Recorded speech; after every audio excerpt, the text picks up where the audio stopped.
Hey, greetings, folks. Today on the Weekly Kingdom Outlook, we're going to talk about why you need to be Jesus-centric in all your theology. Let's go.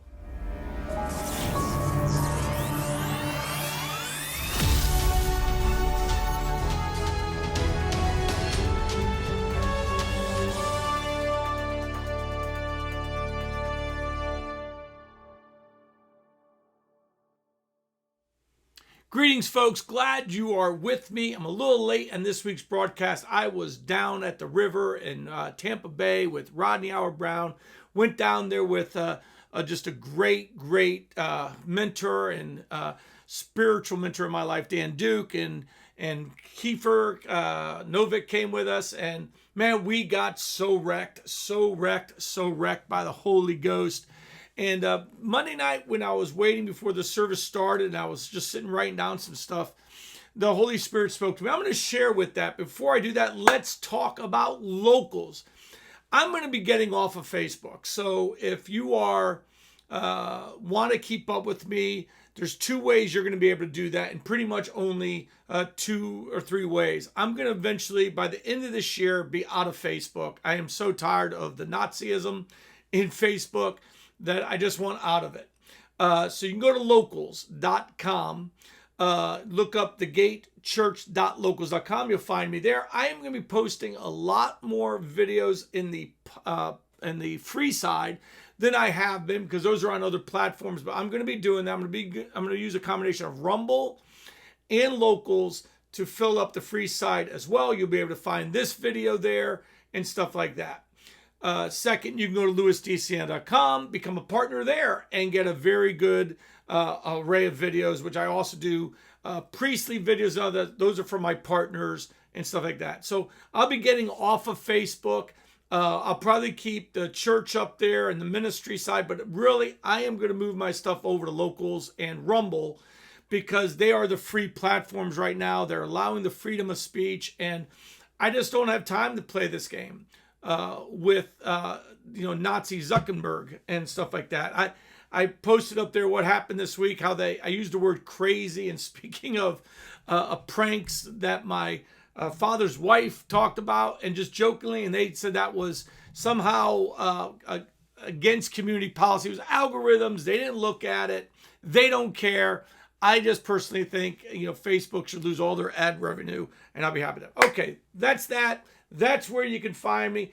Go to Locals or go to lewisdcn.com and you'll find me there. Of course, the GateChurchJacks.com, thegatejacks.com, I'll put that link below here, or that the website here, so you can find that, and you can find our church website there. All right, hallelujah. I'm excited about this one. I really am. I'll tell you what, I just got through shortly this morning, meeting with a young gentleman and praying with him about Jesus, leading him to Christ.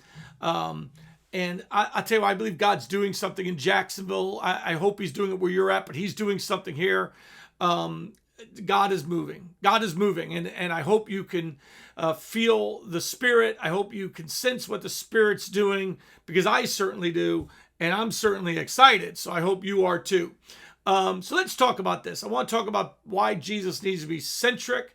I want to just make the statement: only by, through, and with Jesus do you ever have access to the Father. That is when you are when you come to Christ, and for always. That our access is always through Jesus. That doesn't mean I only talk to Jesus. It just means that my access is always through Jesus. And I want to talk about how sometimes the church gets away from that. And the Lord spoke to me this, and I'm going to say it again, that be careful that our sonship, does not remove his lordship, Jesus. Because sometimes people are acting like, what Jesus, there's people who don't care what Jesus said, and I'm a believer in God. Well, let me tell you something. I'm going to show you what Jesus said about Jesus and what the word says about Jesus. He is the preeminent. So let's look at some scripture. And because There's a danger. There's multiple ways to God. No, there's not. There's only one way. But I want you to remember that worshiping Jesus is key. It is important that you worship the Son. Kiss the Son, lest he be angry. You know, the scriptures are speaking of Jesus. He came to reveal the Father, but the way you understand who the Father is through Jesus Christ. And it's really important that we understand this. All right, let's start with our first scripture, Colossians 1:18. And he is the head of the body, the church, who is the beginning, the firstborn from the dead, that in all things he may have the preeminence. Jesus is it, folks.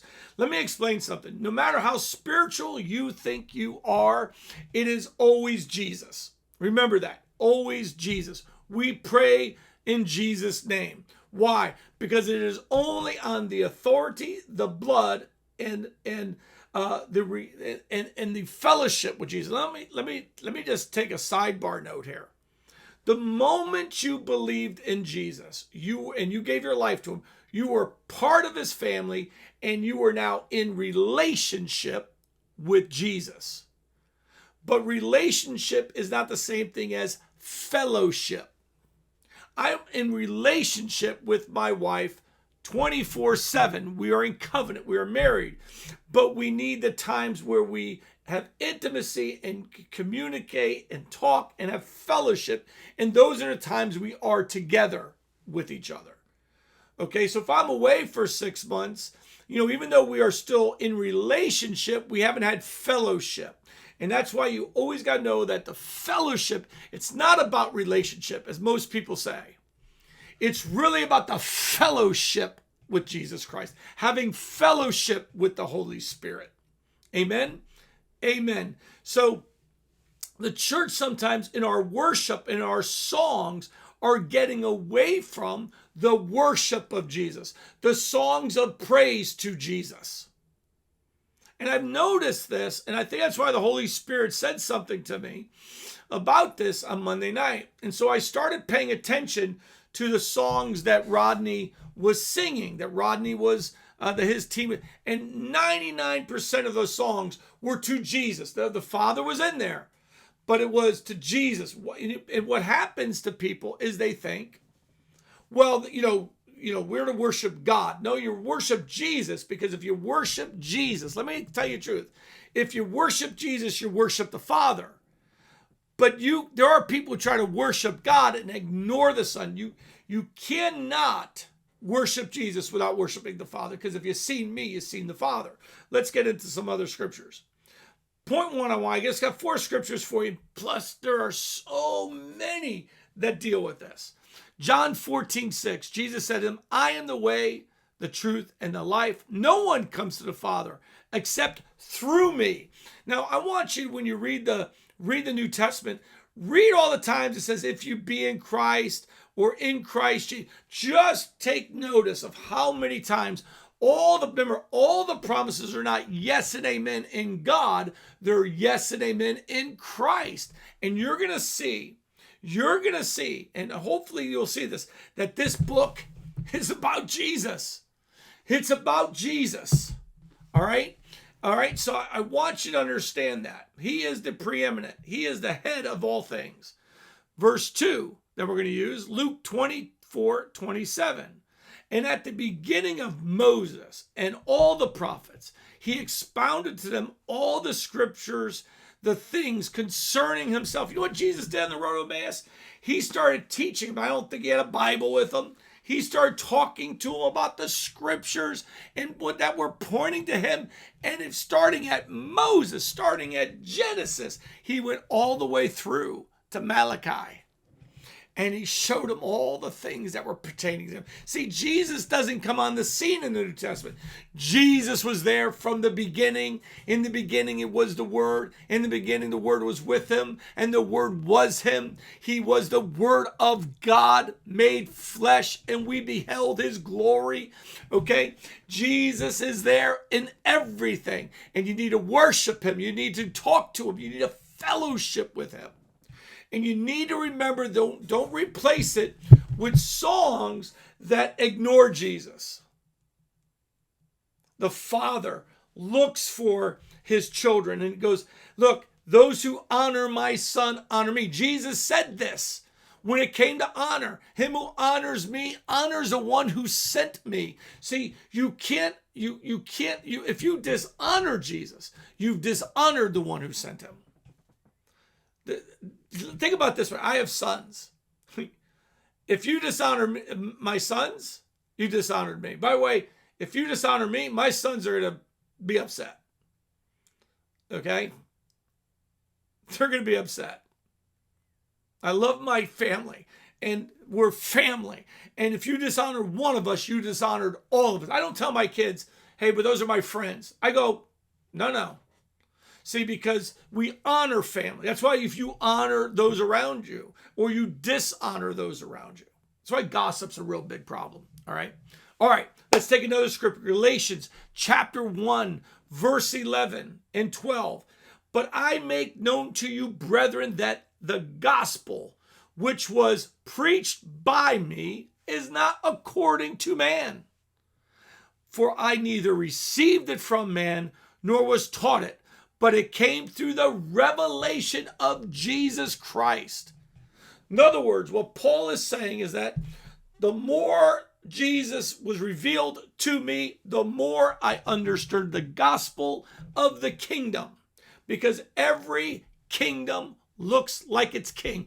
Do you know why there is chaos right now in America? Because look at who's in charge. Look at who's in charge if you want to understand chaos. Enough said on that. Let's take another scripture.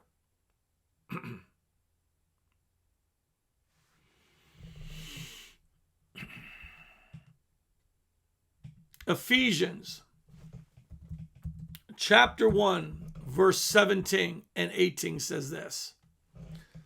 That the God of our Lord Jesus Christ, the Father of glory. See, it doesn't leave out the Father.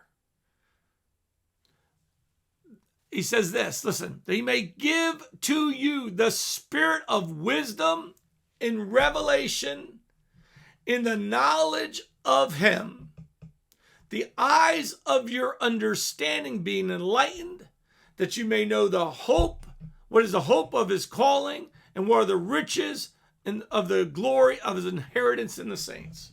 See, Paul goes, hey, I learned the gospel of the kingdom through the revelation of Jesus Christ. Boy, I hope the Father gives you that spirit of revelation.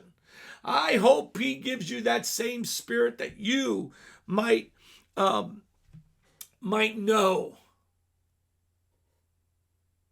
Listen to this. I just want to read Colossians 1 a little bit. Okay, go back to that one.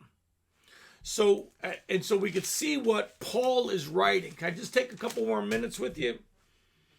Verse 9, for this reason we also, since the day we heard it, do not cease to pray for you, and to ask that you may be filled with the knowledge of his will and all wisdom and spiritual understanding, that you may walk worthy of the Lord, fully pleasing him. You know, this is something that we don't like talking about at church. There's a way to be pleasing and there's a way to be unpleasing. Being fruitful in every good work and increasing in the knowledge of God, strengthened with all might according to his glorious power for all patience and long-suffering with joy, and giving thanks to the Father who has qualified us to be partakers of the inheritance of the saints in the light. He has delivered us from the power of darkness and conveyed us into the kingdom of the Son of his love. So what kingdom are we in? We're in the kingdom of his Son, and I'm telling you, you better worship the King, in whom we have redemption through his blood for the forgiveness of sins. He is the image of the invisible God, the firstborn over all creation. For by him all things were created, that are in heaven and that are on earth, visible and invisible, whether thrones or dominions or principalities or powers. All things were created through him and for him. And he is before all things, and in him all things consist. And he is the head of the body, the church, who is the beginning of the firstborn from the dead, that in all things he may have the preeminence. Speaking of Jesus, for it pleased the Father that in him all the fullness should dwell, and by him, Jesus, to reconcile all things to himself by Jesus, whether things on earth or things in heaven, having made peace through the blood of the cross of Christ, his cross.